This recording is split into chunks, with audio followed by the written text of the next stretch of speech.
All right, everybody. This is Solo of Fire. This is our first episode, and this is our podcast. It's going to be hosted by three really cool dudes. We don't know if you guys are going to think they're cool, but you know what? We're going to do it anyways. Starting off, my name is G. Work at MMA Hype Watch. I bring all the latest and newest, craziest things going on in the MMA world. I've been doing it for about 2, 3, 4 years now. I've studied all types of forms of martial arts from taekwondo to boxing to kickboxing to jiu-jitsu, and I just really love the sport, and I'm very glad to be here and be in this thing with these two special guys, and that's Chris and that's Roberto, and I'm just can't wait to do this. Nice to meet you guys. Same here, man. Well, I'm Robert.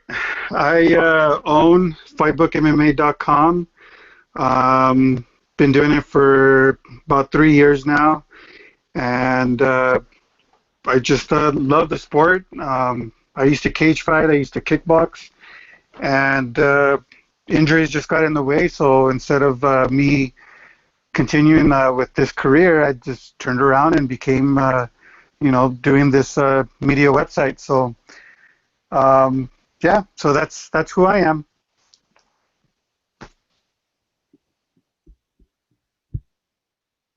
Good evening. My name is Cyrus Stark. I'm I'm in I'm the third act of this trio. I'm an aspiring fighter. I've been a fan of mixed martial arts for my whole life. Well, fan of martial arts my whole life, and a fan of mixed martial arts since basically 1993 UFC 1. I'm absolutely passionate about the sport and but most of all, I'm passionate about its fighters.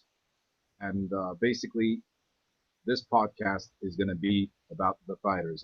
We'll talk about everything. We'll even talk about boxing sometimes, but it will always be through the eyes and the, uh, through the eyes of the fighters. So whatever news, press conferences, fights we discuss will always be from the perspective of the fighters. So really excited about our first episode. All right, well, those are the guys.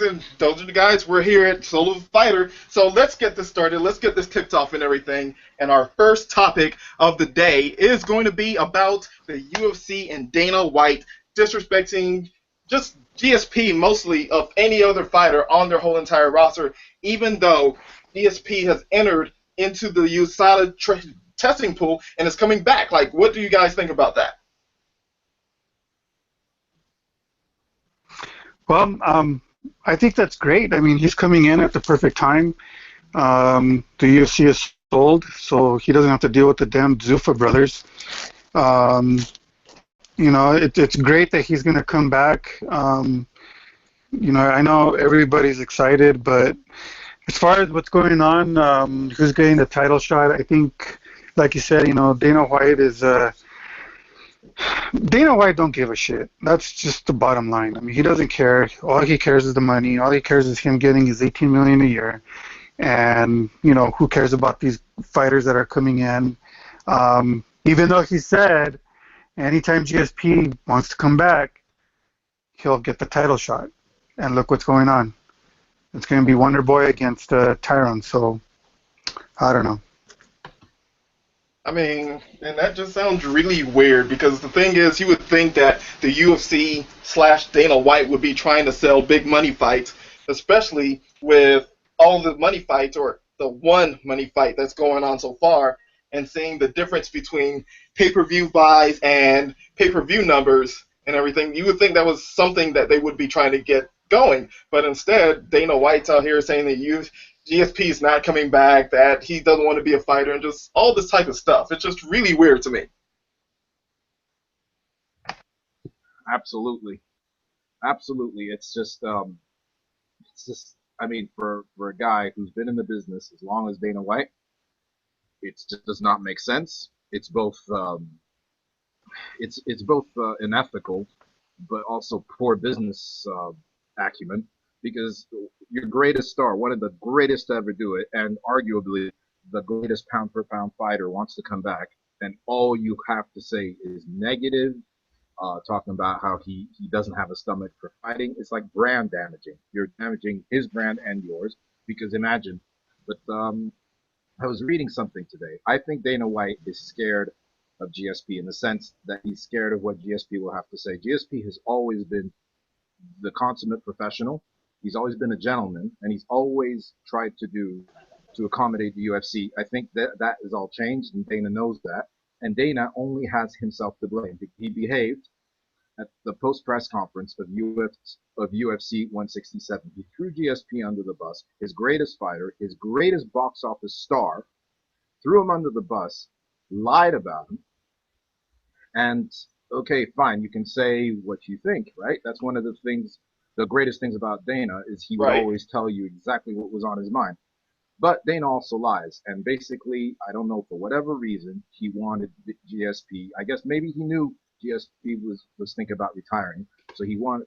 What's the number one rule of UFC? You always leave your belt behind, like someone takes it from you. And I think he was really counting on Johnny Hendricks leaving the belt behind. I'm not going to get into the discussion whether who won. I personally believe GSP won unanimously. No problem. I have no problem with the decision. But Right. obviously wanted. Obviously Dana wanted Johnny Hendricks walking off as the victor, as the new UFC welterweight champion. He didn't get what he wanted, so he threw his toys out the pram. Now you have him basically just. It's almost like slander because he's saying things that aren't true. The GSP is actively saying, I want to come back. I'll fight anybody from middleweight, even I can go down to lightweight. And all he's saying is, trust my words, he's not coming back. I think he's doing his best to ensure that GSP won't return. And the thing is, like, if you look at the UFC's dealings under Zuffa, they will lose money. They will put large sums of money on the table and ignore it and well, basically cut off their noses to spite the face if Pretty it much. means they keep control. So that's the way I see it. I think he doesn't want GSP coming back because he's worried about what GSP will say or what kind of because basically GSP is free now. He's completely free, and he's gonna speak his mind. So I think he's already got his hands full with the Diaz brothers. So he's thinking, nah, man, if GSP's coming back and he's pissed, maybe, I'll be in trouble. I mean, he That's he right. really should be in trouble. Just considering some of the stuff that he's saying, it's like a lot of people are thinking that, oh, Dana White's trying to bait GSP to come back. He's trying to basically get him infuriated into making him want to fight. But it sounds like a really, really just out there type of theory that Dana White is intentionally trying to make GSP mad to make him come back and fight. Because GSP has already said he's wanting to come back. With even the text messages and some of the things that people even have, like Tyrone Woodley, saying that GSP wants to fight him. It's kind of just weird that GSP has proven that he wants to fight, and Dana White would still do this.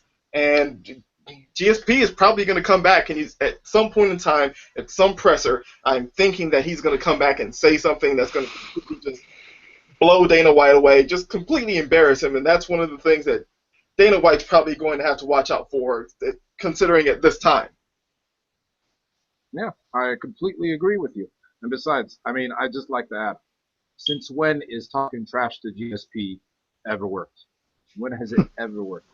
It's like if you want to beat GSP into doing anything, you don't talk trash to him because it just makes him more determined. It's just I don't know. It doesn't work. He's very strong mentally. He's one of the strong. He's like the Diaz brothers, just different, just in a different same mental strength, just completely different methods. And he's like he absorbs that stuff and ignores it.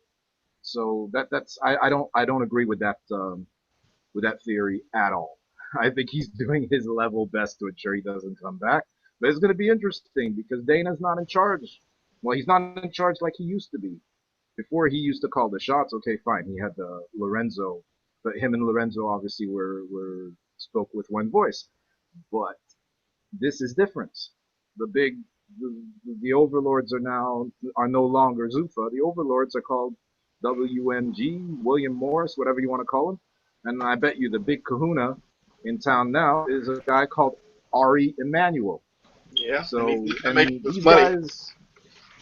these guys are very different than Zuffa. These guys, when you're signed to them, they're in the business of image. So, for example, you talk crap about your fighters or your talent, it's not a good look. And second of all, they always try and make a deal. Like it's completely different than Zuffa. They won't take you off a card for nothing or for something as petty as a press conference or blah blah blah. They will do everything they can to keep their biggest stars. That's their bread and butter. They're a talent agency. Like I think like 50% to 60% of the biggest A-list actors, singers ever are signed to William Morris. So why would they jettison one of the greatest to ever do it? And the biggest box office in UFC history. So I'd be very interested to find out what's going on behind the scenes. Well, I think we're gonna find out very soon. So It just seems keep like Dana White off the leash a little bit, kind of like usual, like business like usual for Dana White. It's kind of like, are they going to rein him in at some point in time? oh, I think they've already started. I think they've already started. You haven't noticed that you don't see that much of him anymore. I was gonna say, He. yeah. Go ahead, Roberto. No, I was just gonna say. I mean, ever since they sold, I mean, you haven't really heard of Dana, not like before. And if you notice at the presser, I mean, he was kind of like, I don't know, he was Subdued? just like straightforward and just telling the media, okay, let's go, let's get this started. We only have this many minutes, blah blah blah. Who's got the first question? He wasn't like the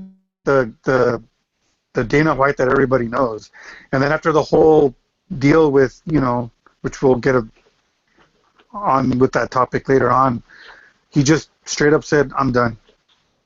Yeah, yeah. It didn't take him long to do that as well. It's Mm, like, yep, get Yeah, me out of here. Yep. yeah, that was weird. He's like, shut it down. We're finished here. Dana's on the clock. Dana's on the clock for what? Fine. I he think for the is. first time in UFC history, he has something in common with the UFC roster is that he's an employee. And make no mistake, people, the UFC fighters are not independent contractors. They're employees. They're treated like employees. They don't get any advantages that employees do, but they are treated as employees. Well, as second-rate employees, if you will, because they can't even get. Okay, I'm going off topic here a little bit, but they can't even get an IV when they go to the hospital without permission. So what does that tell you? They're all employees, so it's going to be very interesting to see what happens. I mean, that's true and everything. I mean, I don't know. Dana White probably doesn't like being treated like an employee. Probably, probably getting a little taste of that. But I mean, come on, $18 million a year. Uh, that's that's kind of a sweet deal to pick up just to be treated like the rest of the employees. It's just going to be weird seeing him act and everything the way that other people act now that they're employees as well. I'm just like, now you see how they're being treated. Is this going to change Dana White's like whole attitude towards fighter bashing and just fighter retaliation and all types of stuff like that? Yeah, and I'd like to add one thing. The $18 million a year, he could make a lot more or a lot less. Basically, his deal, I looked at it, and I'm sure you all did. It's also dependent on how well the UFC does. For him to get paid, he need that the ship needs to run smoothly. I don't know. I'm not a businessman. I'm not a genius in that kind of field at all. I'm not that experienced, but I know this is that bashing your talent or bashing your employees or your company, because the fighters are part of the company, but bashing any part of the company is not does not result in usually does not result in great pay-per-views or great business. So Right. you know there's a little tidbit of information. Maybe he'll see that after the first year, and he's like, "Hey, I didn't make as much money as I thought I was going to make," and that's probably because you're fighter bashing your fighters, and they didn't feel like performing. Well, how's about not talking about like GSP losing his nerve? Maybe that would help. I don't know. Again, I'm no genius. Yeah, that would probably help a little bit, but hey, we'll see. Yeah, We'll just just a have to little see. bit. Little bit. So I Yeah. mean, Gee, go ahead. no, I was gonna say GSP is never gonna lose his cool. You talk all kind of trash to him, and he's gonna be like, okay, we'll you'll see what's going on in the cage. Then I'll show you. But you can talk all the shit you want. That's fine. I'll listen. I'll listen to you. Cry on my. Here's a tissue. Drink some more Similac. Let's see what happens. That sounds like GSP. And then I'm going to buy a can of NOS energy with my money. I was not impressed with his performance. Right. Oh man, classic. That was bro. Oh god, I miss the dude. I really hope he comes back. I'm Just so like glad he's back, man. part of MMA history right Oh there. man, Yep. yeah. Oh goodness. But yeah, I mean, it's just a weird type of thing. I'm pretty sure Dana White is probably going to be eating his words like he normally does with GSP. Like it's gonna happen. There's no doubt about it. Yeah. GSP's gonna come back. He's gonna prove Dana White wrong. Dana White's gonna stop his comments. He's gonna have nothing to say. And so it's just like, why does he decide to fall into his own trap yet again? And that's just going to have to be a topic that unravels itself. Nah, man. Like basically, there is no way. Like GSP will return if he really wants to return, and I believe he does, because he's a fighter. And if he says GSP doesn't talk just to, like, he's not like McGregor. He doesn't, need attention. He's not. He's never been an attention seeker. So if he says I'm back, he wants to fight. So I just don't see any part of that evening, the GSP's return, going well for Dana or Dana looking good. It's just the fact that GP steps into the cage, basically, Dana, you're full of shit once again. And then second, basically, I think the only way he gets away with it that night is if he doesn't show up, like he did at UFC 98 with Cyborg. Did you Yeah. notice? No Dana. Oh, he was busy, his kid. I don't know, like he was with his kids or whatever. So, but now I don't know if he can do that because he's no longer calling his own shots. Yeah. That was with Zuffa. This is a new day. This is well, we've gone full Hollywood. We're at William Morris now, and Pretty much. if they tell him you're showing up, he's showing up. Unless Mhm. maybe he discovers his inner Diaz brother, and like tells them all to go fuck themselves. Stalks them too all night. What? He'd probably even more. He'd probably even be stupider than McGregor not showing up for the UFC 200 presser and losing out on what, like $10 million something dollars? Yeah. Like, Yeah. Well, yeah, that. yeah. You don't work, you don't get paid, do you? Pretty much. Yep. Yeah. But other than that, The Reebok store in Canada, yeah. they sold out of GSP's fighter kit. What? Yeah. Really? The Reebok fighter kit, they got sold out in like less than 10 minutes or something. You So want to talk about star power? Like nobody there you buys go. the Reebok. Nobody No, buys that horrible kit. but And as look soon at that. as GSP soon says yeah, I'm back, and look at that. Sorry, go ahead, Roberto. yep. No, I was gonna say as soon as they published it on their website in Canada, boom, sold out. All the Reebok Can kits you for GSP. And that's can crazy you believe because, it, Canada? I mean, that's weird because I have not seen a Reebok fight kit out in public yet to this day. Me neither. Yeah, Not one. no, me neither. Me neither. I heard of a sighting out in the wild somewhere in L.A. and it's Steffi Haynes from Bloody Elbow. She said this really funny story about this guy. He was wearing it, and she was trying to photograph it, but the guy like was running, almost like it's shame. I'm wearing this shit. It's hilarious. But yeah, that's the only one she see. Oh yeah, I have to say, there's been a couple, but the special ones, the Gibblers or the Anderson Aldos Ah, or what's his name? Remember the Anderson Aldo one? That was yeah. special. And then there was the other one of what's his name? The I Glibbler. think it was no, there was another one. It was what's his name? Mike Pyle, UFC heavyweight champion. Remember Ah, Oh that yeah. one? That was special. And I'm not goofing on Mike Pyle. I love the guy, but Mike Pyle, I'm pretty sure has never fought a heavyweight.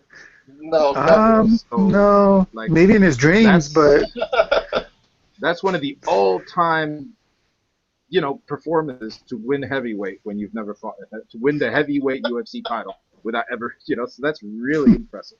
So Mike Pyle, it's you probably on the UFC video game. Probably. oh yeah, there you go. And of course the highly rated CM Punk never Oh fought a yeah. fight, never fought. I mean, and somehow Still, higher ratings than Nick Diaz. pretty much, still undefeated. Mm, exactly. But I'm not gonna bag on the guy. I'm not gonna bag on the guy. It looks like he's really training. He seems really confident and everything like that. And I mean, it's just kind of like, you know, as much as I'm gonna rag on CM Punk and be like, he's just some guy who has the star power to wiggle his way into the UFC and everything. I really think he's gonna come in there, and I think he's gonna actually put on a performance that's probably gonna wow a Oh lot of people, even if he doesn't win. yeah, he's Mhm. I have nothing against the guy personally. I really don't. I admire him. He had a dream. He seized it. Okay, they fast tracked him because of his fame, but that's not his fault. They did. They saw dollar signs and he went for it. But he's still going to get into that cage. I never had anything against him. I know very little about him, but everything I've heard about him, pretty much I've liked.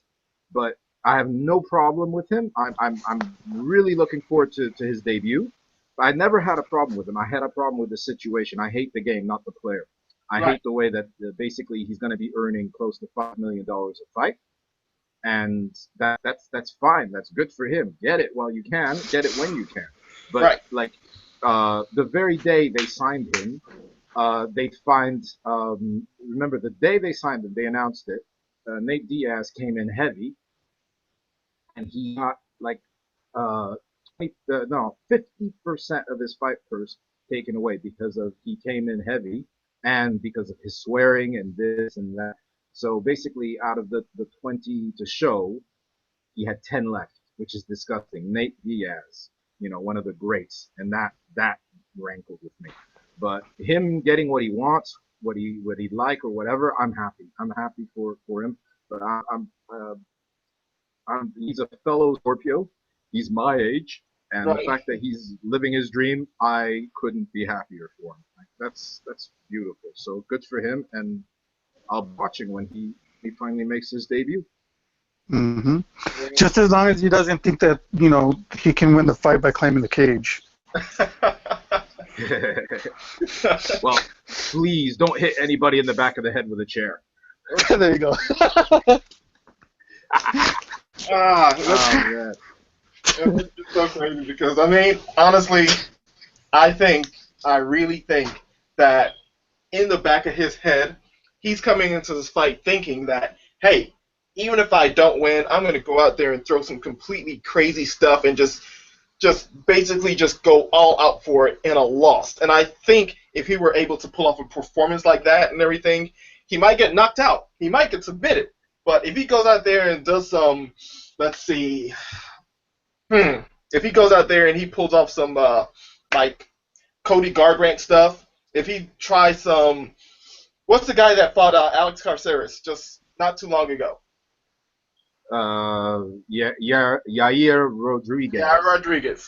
He goes out there, puts on performance like that, even in a loss, people are going to basically jump at the thought of getting tickets to go see a fight if CM Punk is able to pull off stuff like that. I mean, even if he were able to pull off a wrestling move or two in the cage, just think about how much of the WWE crowd is just going to want to see. They're like, oh, hey, he can pull off wrestling moves in the cage. I'm going to go buy a ticket to watch him fight. Yeah, Just think about. absolutely, exactly.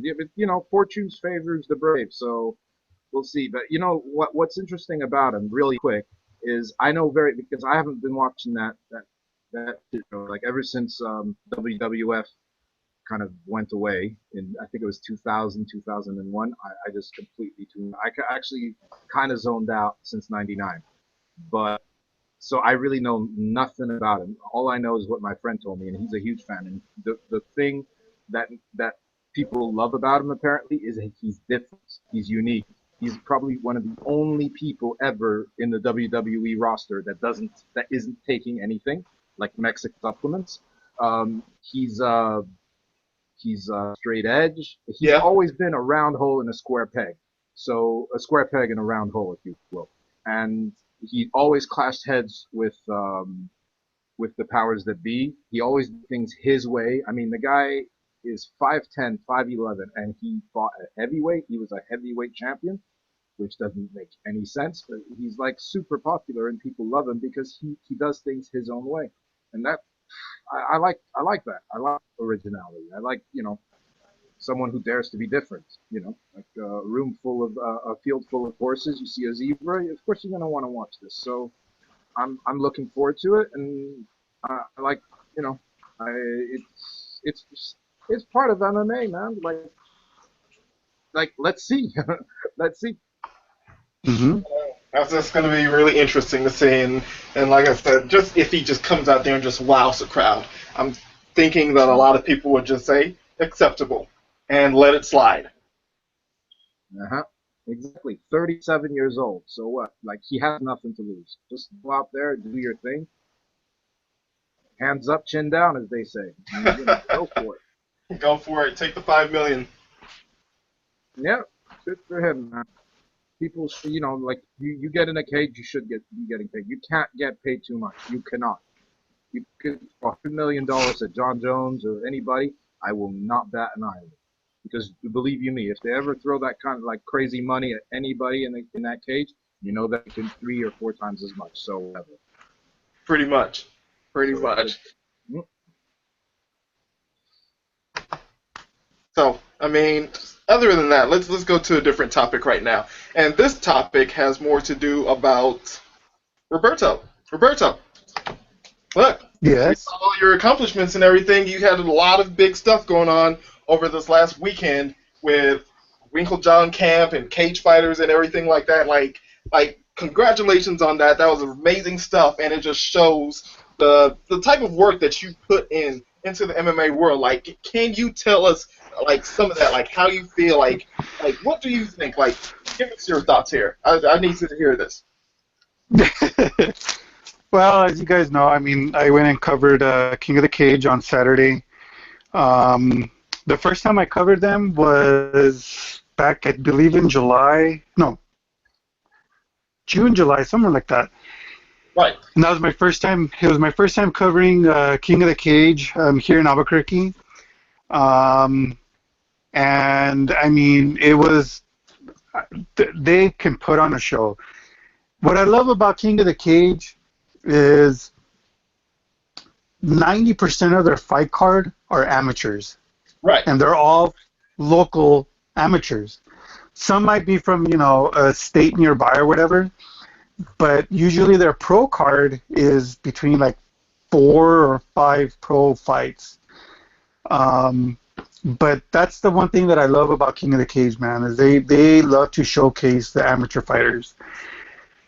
And, well, that same night that I did that article, the King of the Cage people text me and said, hey, we want you to cover our next event in Albuquerque. I was like, all right, cool. I'm honored. That's professional stuff right there. So, yeah, man. And so here I am. This past Saturday, another great card, another spectacular show. The first, I believe, 5 fights finishes in the first 2 minutes of the first round. either by knockout, by submission. It was just, I mean, these amateurs, they put on a show, man, and it shows. And what I love too is that they have a good following with their friends and family. Sold out crowd Saturday, so it was really really really cool, man. Two of my friends fought on that card. One from Juarez, Mexico. His name is Cesar Samaripa. Okay. He fights out of here in Albuquerque and trains out of Fit NHB. But that's where he's from. He's from Juarez, and he lost. But man, he did those guys, man. They put on a great fight. And my other boy, Chris Brown, Houston native, but trains out of here at Albuquerque at Winklejohn's. Okay. And yeah, he's really, really good friends with Diego Sanchez. I mean, they're like best friends and really good friends with John Jones. So, he won. Awesome fight, man. That kid that he fought, dude, that boy's got a chin, man, and he's going to be one to look out for. But yeah, man, it was really cool. The King of the Cage, man, they know how to treat me well. They treat me like family, which is what I love. And Sunday came. Well, that Saturday night, I met Arlovsky. He was there cornering one of his fighters. Okay. Yeah, I had the chance to talk with Alistair Overeem. Pretty cool guy. He was really reserved, but he answered a couple of my questions, and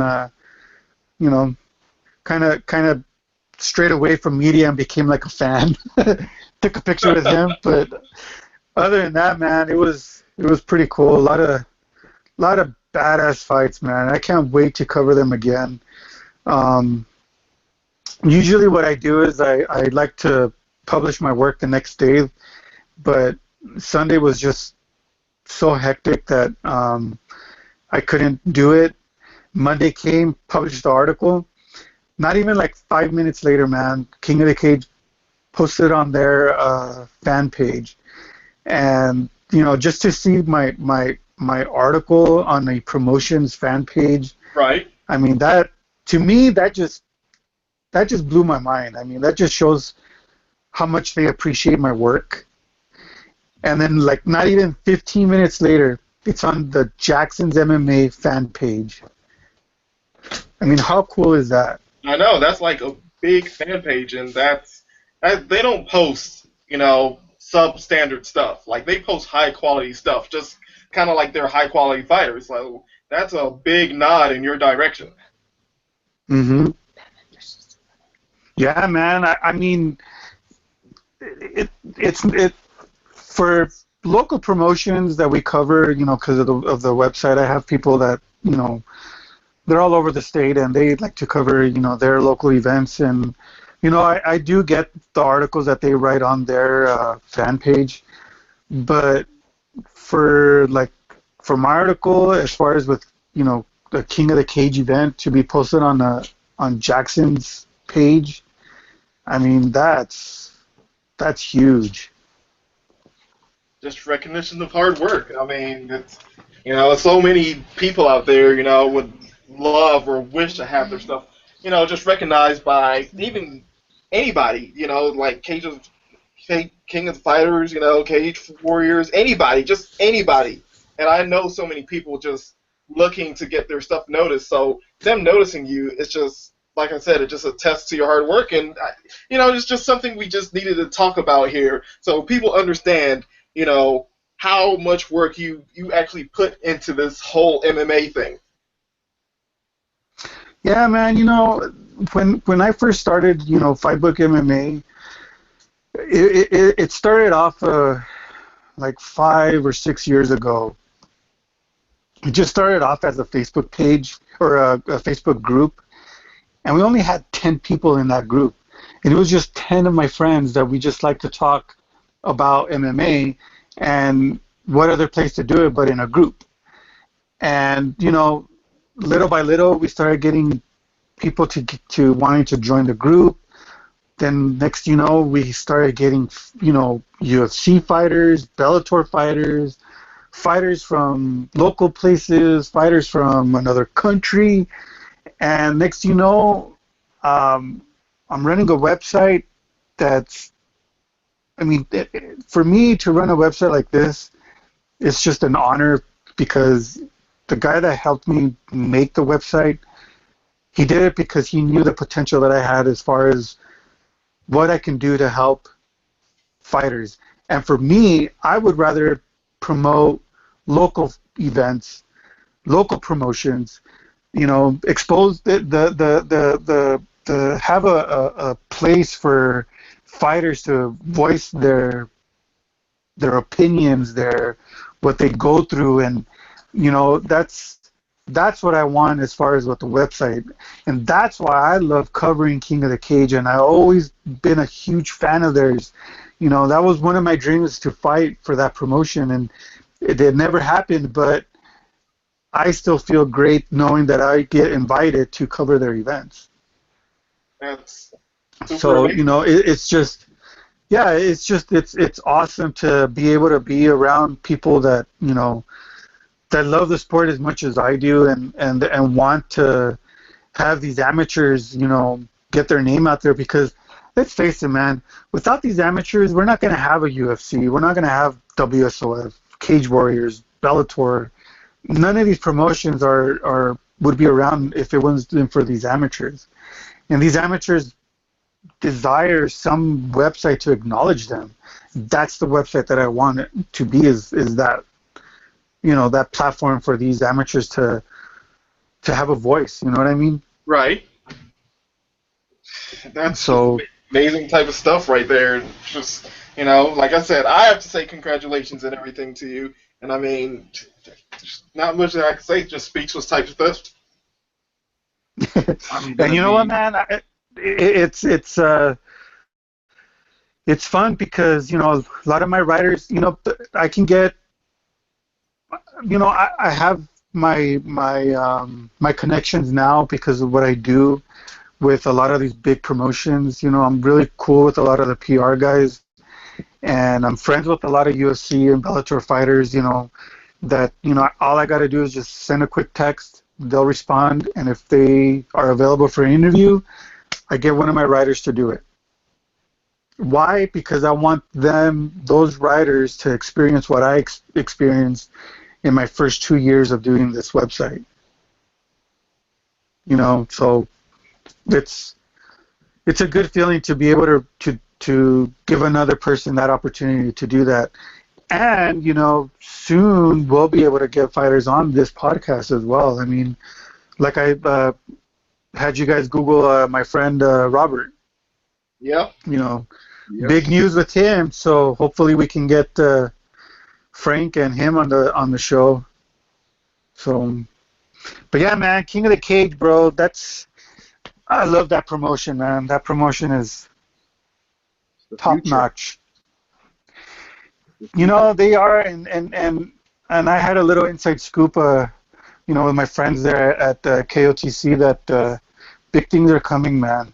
They're telling all their staff, just be patient. Big things are going to be coming for King of the Cage. So I can't wait, man, and I'm glad to be part of that journey, man.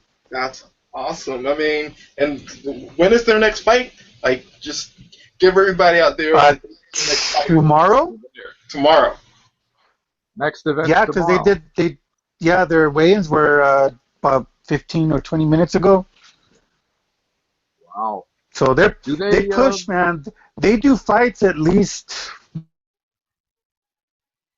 one fight a week or every other week. Right? Brilliant. Brilliant. Where can people catch them? Like the weigh-ins, the events itself. Can Say people that again. catch them on YouTube or?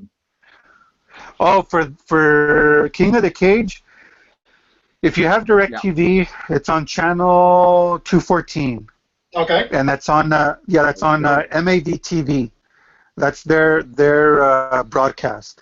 So you know how, like, there's Access TV, there's Spike, there's Yeah. UFC on Fox. Right. Well, they own their own network, which is MAV TV. which on DirecTV is on channel 214.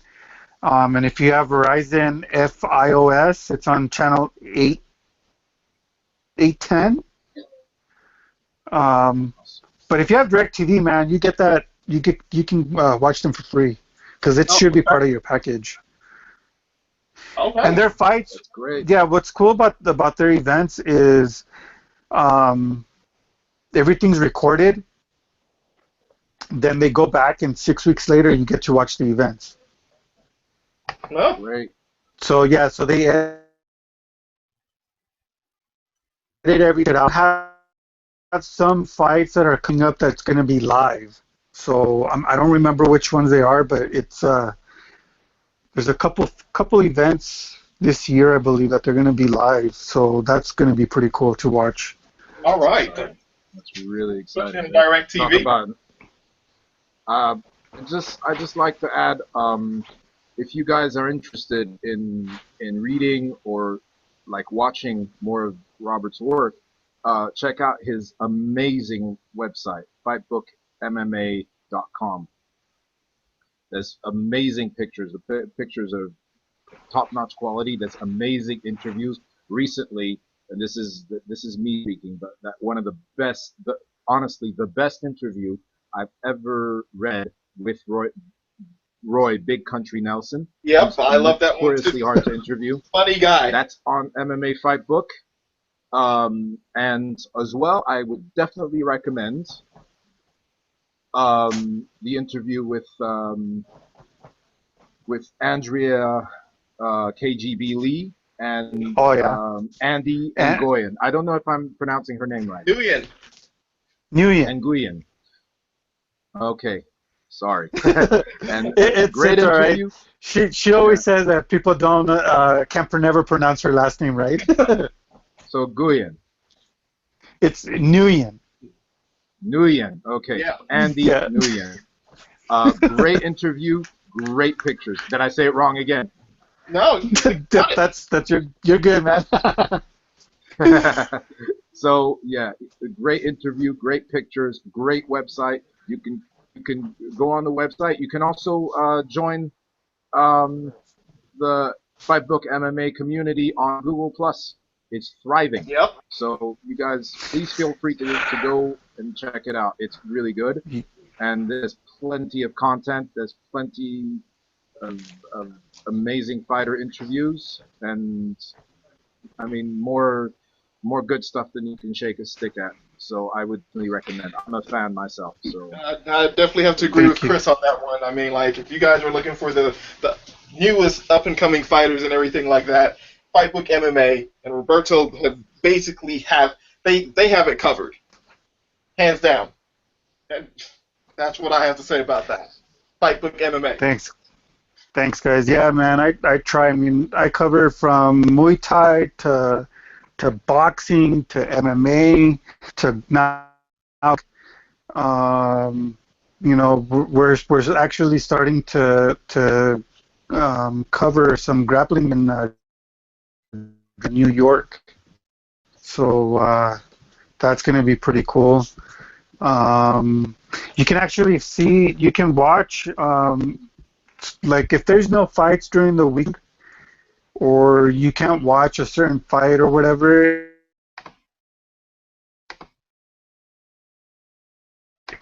they're from MMAfutures.com. They're their own network, and they have live streams on there that you can watch on the website, and GFL.TV.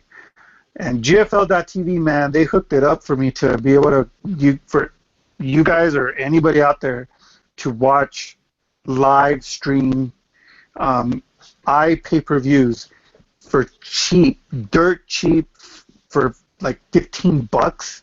Really? Yeah, you buy it for $15, and I don't know for how long you get to watch it, but I believe you can watch it if you want.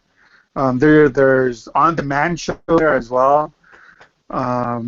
You know, there's other podcasts out there that you know, that I have links on there too. It's jam-packed. It's a jam-packed website, man.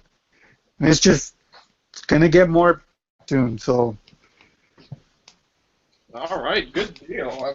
I definitely have to check that one out myself because I need to watch more fights. You know, being There just never are enough fights.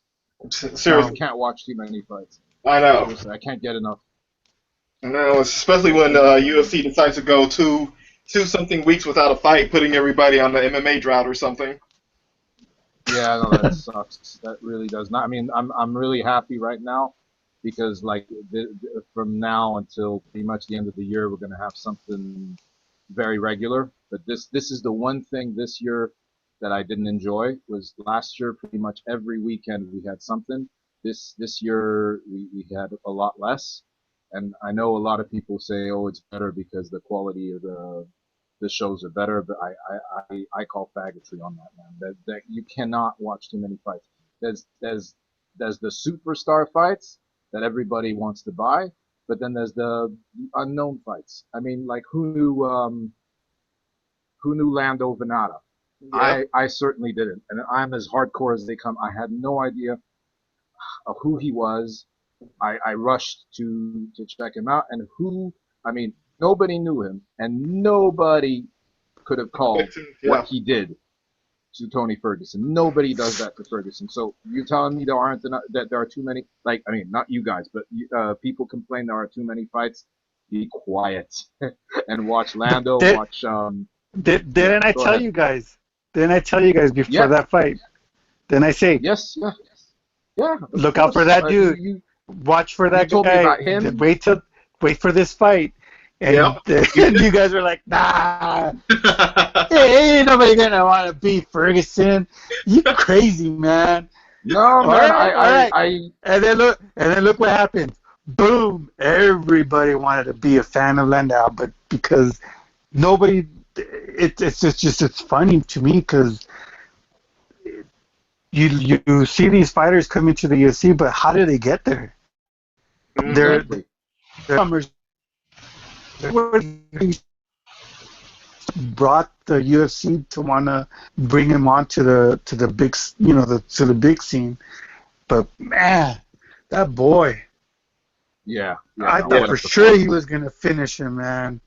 That was Yeah, close. he made one mistake. He followed him to the ground. If he'd made him stand up, he would have gotten the upset. I mean, I'm not faulting him for it. I mean, that was one of the greatest losing performances. I mean, there's guys who've won, who've knocked people out, and have been less successful than he was in losing because he just went out there like a badass, went out like a badass. So I have no man, that kid's gonna. And I mean, he's a featherweight fighting a monstrous lightweight. I mean, Tony Hmm. Ferguson is bad news for. I mean, look what Tony Ferguson did to Barbosa.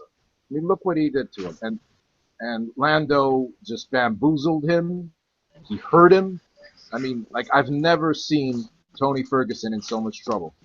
Never. So like Me he's neither. been dropped before, but not like that. No. He was on Clear Street. So wow. And I can't wait for his Yeah, next fight. man. And Me the neither. other one, Eric Perez. You told Yep. about him too. What I did I mean, tell you too? Watch out for my yeah, boy Goyito, man. He's gonna come in and prove everybody wrong because of the way his last performance was. Right. Everybody thought, it's gonna be an easy fight. No, I knew that he was training hard for this camp, and man, Goyito, man, he brought it. what a performance. A UFC debut against another monster in Cisco Rivera. And look what Cisco barely touched him. Cisco could never do anything against him. The guy was just, I mean, I mean, he shut him down. It was I mean, and how old is Perez? He's like what, 20? I think he's like 20? 21 or 22. He's a young cat, man. His older brother is a badass too, man. But he fights in Mexico, so it's really hard to Ah, watch those fights. yeah, yeah, yeah. No, I bet you. YouTube is great, but you can't get everything. But you know, Yep. it's uh, Hey, what can it's you I'm not. do? I mean, I'm pretty And sure the you found somewhere to watch it. Hmm. no, absolutely. You know, you just you know, keep trying. Like, you know, that's what Google is for. And like I've every time Roberto or anybody tells me about something I've never heard about, the other one I've been reading up on and checking out is correct me if I get it wrong, Roberto. True True Form Form Sports Entertainment. or something like that. True True Form Form Entertainment. Entertainment. Remember Yep. the name, people. It's amazing. It's another amazing MMA promotion. And I mean, all of Hmm. these, whether it's King of the Cage, whether it's True Form Entertainment, whether it's even Legacy, what I love about these smaller promotions, these not smaller, up and coming promotions, is they they prove that there are superstars that are not in the UFC. They're not in the UFC yet, Right. but they're there. They exist. You don't only have to follow the UFC to watch great fights. You find great fights anywhere, and I can tell you, you're Hmm. gonna get them by the bucket load in King of the Cage. I mean, I've been following them for 2 years now. True Form Entertainment. I just found out about it like about a month ago from Roberto, and I love everything I read or see from them. There's something fresh. There's something exciting about them, and I love the fact that they treat their fighters right. That's the first thing I looked up, and I loved what I read. So, you know, and besides, you know, even in the bigger promotions, it's not just UFC. There's ONE FC out in Asia. There's Road FC, but especially ONE FC. I mean, uh, people remember that name, Angela Unstoppable Lee. She's the next superstar, or just superstar. You know, flat out superstar. She's a special talent. So, Right. you know, you don't have to just stick to UFC. There's plenty of amazing fighters and personalities out there. So, I Very true. mean, Hmm. any never, you know, like, and I haven't even mentioned Bellator. I watch Bellator as often as I can. There's amazing fighters in Bellator. I know they're definitely coming right behind the UFC, like almost close enough to tap them on the back. I mean, like especially if they were to pick up Rory McDonald, as you all can see, Rory McDonald right here. I mean, that would be a pretty big All thing for hail.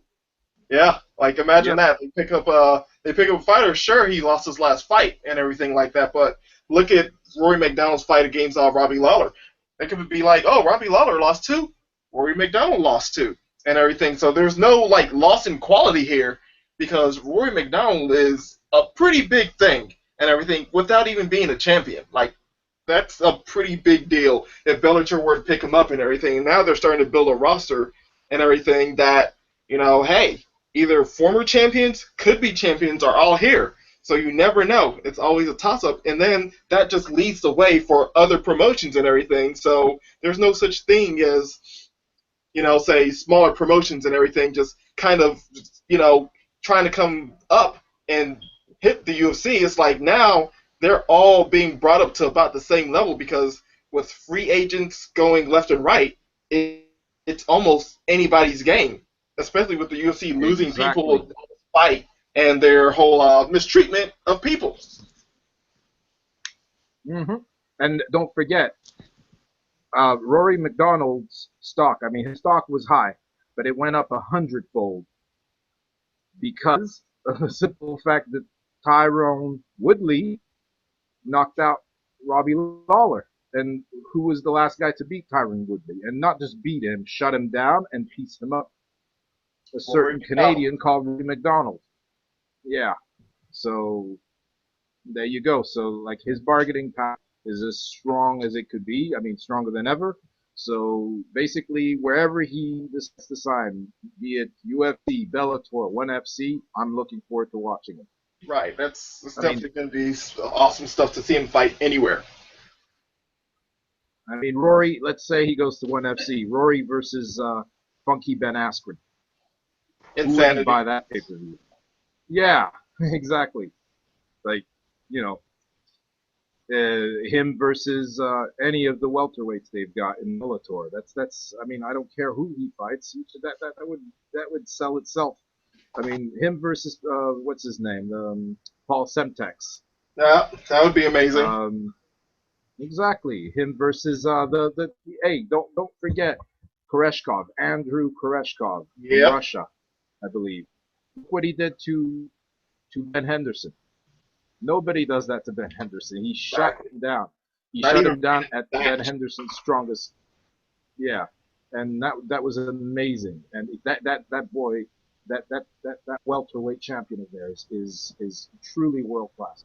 And I'm not saying he'd walk into the UFC and take the title, but he easily Yeah, walk he's into up the there. top 10, and yeah, he'd give anybody trouble with that kind of grappling, that kind of strength. He could give anybody. So don't drink the UFC Kool-Aid when it comes to nobody else matters. Right. It's just there are superstars out there you haven't heard about. It's like Ronda Rousey said, "I've always been a superstar. You guys just didn't know it. You guys took time to catch up." And I'm telling you, there's plenty of amazing fighters, superstars in the waiting out there. And don't deprive yourself of watching some amazing fights. Pretty I mean, much. that Angela Lee versus Mei Yamaguchi was one of the greatest fights I've ever seen. It was in April, and I it mean, was one of the great. I mean, never mind women's fights, one of the greatest greatest MMA fights. It championship was bouts amazing. I've ever seen. Back and forth, And just technical. they both were, yes, technical, heart. I mean, they both got each other in some tight submission holds. They both were in serious trouble at certain points. Angela Lee got dropped and got up, and they kept going for 5 rounds. I'm not just in case whoever's listening or whoever hasn't watched that fight. I'm not gonna tell you the result. You guys can discover yourselves. But watch that fight. It's amazing. Right.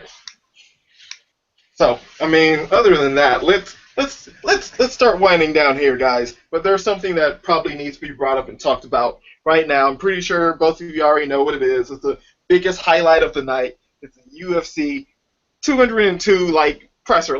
What do you guys think about that whole entire fiasco that just went down tonight? What do you guys think about that?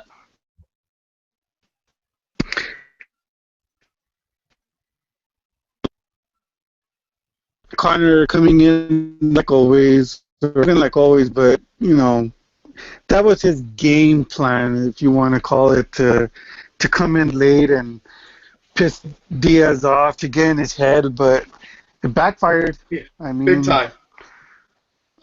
they start throwing water bottles at each other. I mean, I'm surprised,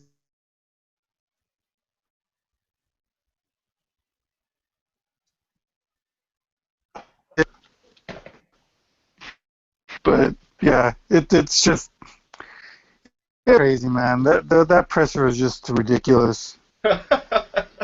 Yeah, true. Uh, It's, Go and it's ahead. Oh, no, I'm just saying it's just so crazy and everything like that. Like fans are screaming like, "Oh, this was set up. This was WWE stuff," and all types of crazy stuff like that. Like, "Oh, hey, Nate Diaz and Conor McGregor were texting each other like, "Hey, where you at?" Like, "Oh, I'm running a little bit late. Hey, I'm gonna throw bottles at you after I get up. What color shirt are you wearing?" "Oh, I'm wearing a blue shirt." "Oh, okay. I just want to make sure we're not matching." Like, how could you fake that? Like, that's one of Exactly. the craziest things and everything, and it's just so weird because if anybody actually watched that video and they were watching Nate Diaz, they will actually see Nate Diaz. He's sitting down there and he looks off.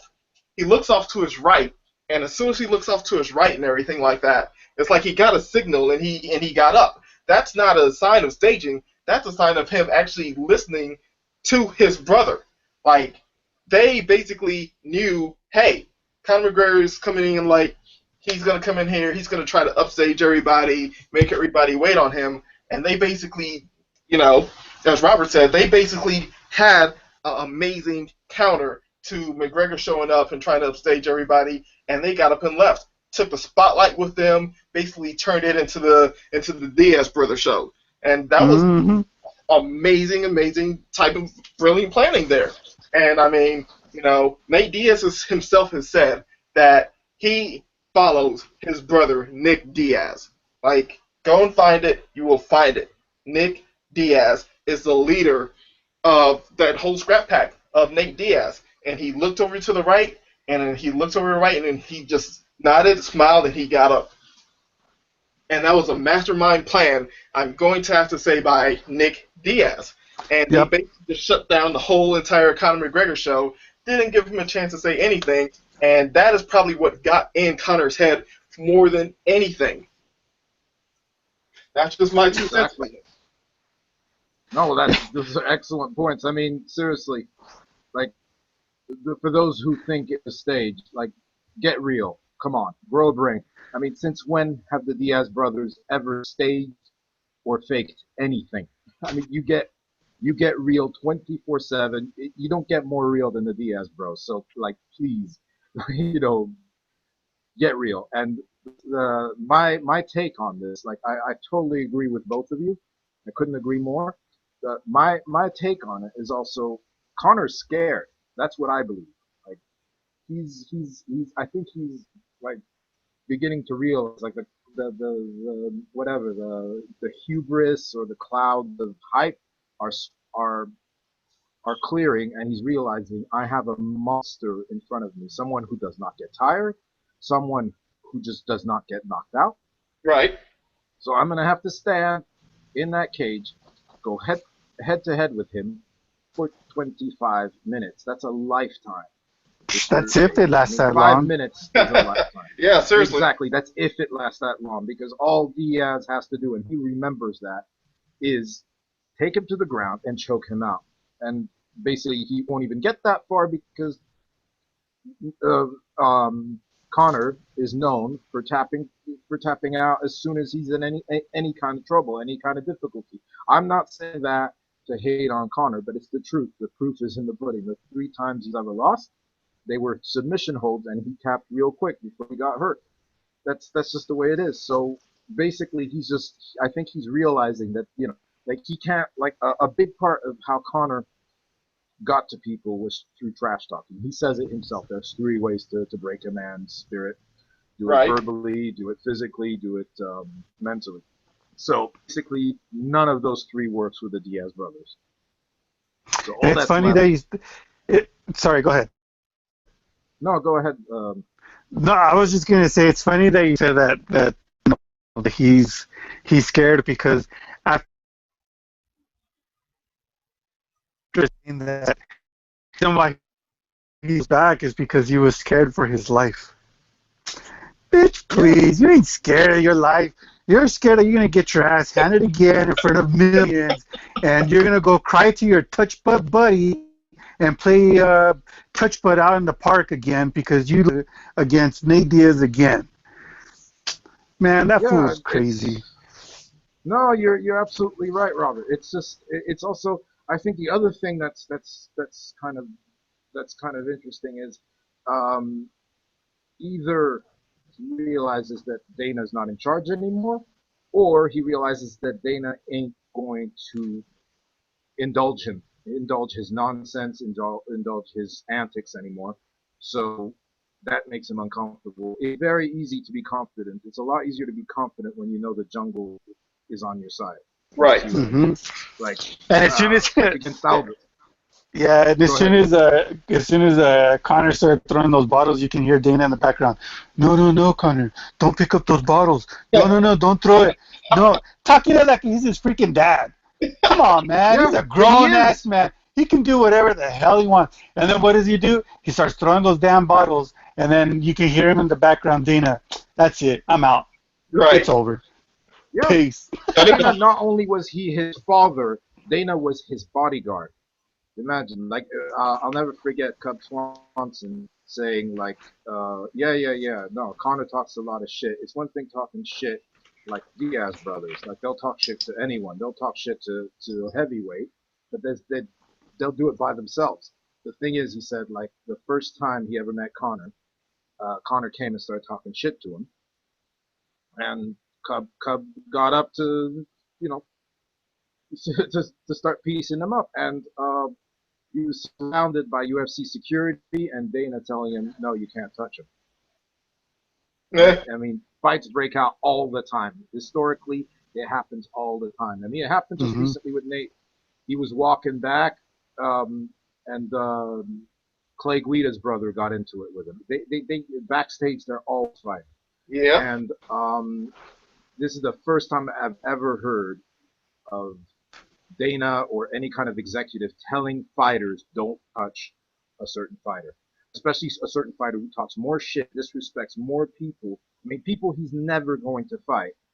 Um, then no one has ever done that. Like Anderson Silva used to do some really nasty disrespect stuff to get into people's head. The Diaz brothers will mess with you mentally and physically, but no one has ever done it on that level, and no one has. But the thing is, that's why it leaves me unimpressed, because talking shit when you've got bodyguards, Dana himself acting as your bodyguard is one thing, and it's not very impressive. Like look what happened against Aldo. Aldo was subjected to every bit of hatred, mockery, physical taunting. You can watch it on UFC Embedded when they were promoting the UFC 189. Right. Um, he was told, Connor was told, and Jose Aldo's team said, "Look, we understand that this boy, this leprechaun, whatever you want to call him, needs to talk to the fight. That's fine." He said the one thing we draw the line on is he does not touch Aldo. You tell him if he touches Aldo, sure thing. And Dana's like, yes, of course, don't worry, it won't happen. The very next scene, Connor walks past Aldo, kind of pushes his head gently, nothing violent, but he still touches him. Yep. That was really weird because he tells him, and then the next thing you know, okay, fine, they edit it, but he did touch him. And what does Dana do? He doesn't go after Connor and tell, hey, come on, behave yourself. He jumps, basically body checks Aldo to make sure Aldo can't get to Connor. So it's just like, this is ridiculous. And he did the same thing with Nate when Connor UF smacked the back of 196 Diaz's presser. hand. Go ahead. Yeah, the 196 presser. Yep. Yeah, the 196 presser. That's a dirty trick, by the way. That's an old school trick guys used to do. You smack the back of someone's hand with an intern with a ring of his size with a crown turned inside. That's one of the best ways to break someone's hand, to break a bone in someone's hand. And that's exactly what he did. He was wearing a big ass ring, turned it inside, turned it inwards, and smacked the back of Diaz's hand. What did Dana do? He jumped right quick on Diaz, and Yep. they were surrounded by. So it's like, okay, fine, it's one thing. So I'm not hating on Connor. I'm just calling it like it is. But what I saw, like to get back to what I said earlier, I see Connor is nervous, and basically what happened with the bottles, the Diaz brothers played him like a fiddle. They went behind the crowd, threw bottles straight at Connor. No one else was touched. Nobody on that stage, nobody in the crowd. They threw a water bottle at him, and what did he do? Like a puppet on a string, he grabbed anything in his sight. He lost his mind, grabbed anything in his sight, and started hurling stuff back at them, and ended up hitting a little girl in the face with the bottle. Yeah. So it's like they played him. They played him. Like the guy, I don't know what's going to happen, but hit somebody in the face with a bottle, someone who has nothing to do with either fight camp, who's a member of the public. They, like he could be getting sued. He could be in trouble. I'm sure the Nevada Commission is going to get involved. So they played him like a fiddle, and then they walked off. And Nick, the the genius Nick Diaz, the Evil genius of it, mastermind. because he went and interviewed the little girl in question. How cool is that? I mean, that's both classy and genius, man. So he got taken to the cleaners. Like you're in with the OGs here, buddy. Like it's one thing to copy Chelsea. It's another thing to steal Nature Boy, Ric Flair's moves and then talk shit about him. But it's another thing to do it from the beginning with no backing, with no promoting. Since the Diaz brothers have been in UFC, they never had proper backing. They never were promoted properly, and they are genuine superstars, and they are genuine badass fighters. They are champions in their own rights. one of the Nick is one of the greatest to ever do it. So let's see. I can't wait for the fight for this fight Saturday night. And you guys, you have to watch it. Oh, it's good. I'm pretty sure a lot of people are going to be watching it. Yep. Like, if they're not, then there's something wrong. This fight is not missable because this is just like a UFC kind of company-changing fight right here. We haven't even talked about the other fights on the card. There's some good fights on that card. The co-main is amazing. That's the next light heavyweight challenger, title challenger. Teixeira versus Rumble Johnson. That's a fight I've been waiting for a long time to see. I know, and I mean, what? This is the second time they had to book it. Uh, that's possibly, yeah. I think so. Good chance. Not sure, but you know what? We might actually have to cover that the next time because I mean we're running upon our hour here, and I mean there's just definitely a lot of pretty good topics this week and everything, you know, especially about Roberto. So I mean, like, hey, this week fight week's already here. The fight's on Saturday. I mean, everybody just get out there and watch this fight because this fight, at its sole purpose, is going to be it's going to be a company changer in between money fights and a lot of other fighters who are missing the spotlight actually seeing the blueprint to get that spotlight for themselves. So, We have a couple. Sorry, I didn't mean to cut you short. oh no, go for it, Do we man. have a couple minutes to spare for fight picks, just for the heck of it? Go for it. You know. All right. Okay, I'll go first. Okay, my pick for the main event is, well, of course, Nate Diaz. My pick for the co-main, I'm going with Teixeira. Okay. For the rest of the card, okay, you've got Donald Cerrone versus Rick Story. I'm picking Cerrone. All right. I'm picking Tim Means versus Sabah Homasi. I'm going with Means. There's Cody Garbrandt versus Takeya Mizugaki. I'm picking Garbrandt. I'm picking Raquel Pennington versus Elizabeth Phillips. And then the rest, basically, they're pick'ems. I mean, there's going to be Magny versus Lorenz Larkin. I can't pick between the two. I really can't. Can't blame you there.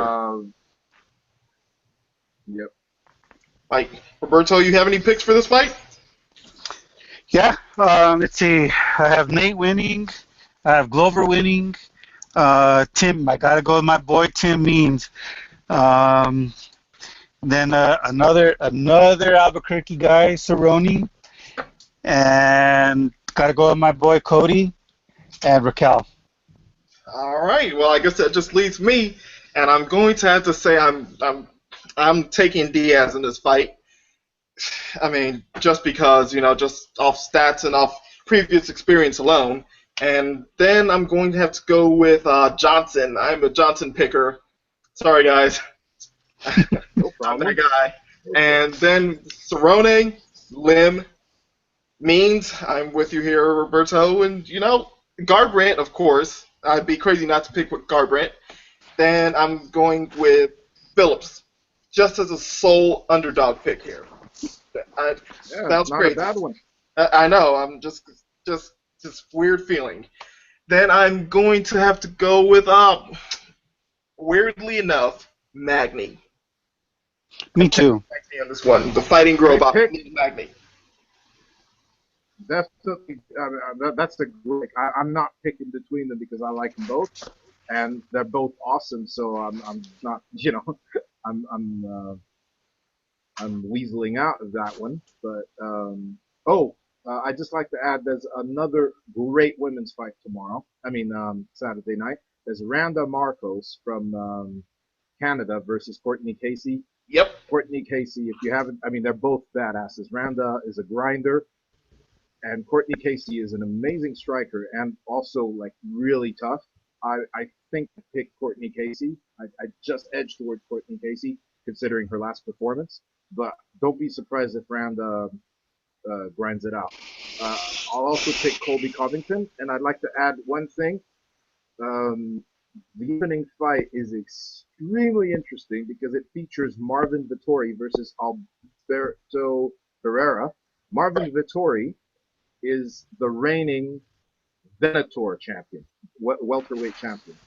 He's from Italy, and he's a really fun fighter to watch. Great striking, so always nice to see blood. And like Venator, for all the mockery they got, for all the crazy videos from their promoter, they put on some really great cards, lots of fun cards. So like if you guys are interested to see how a Venator welterweight champion does in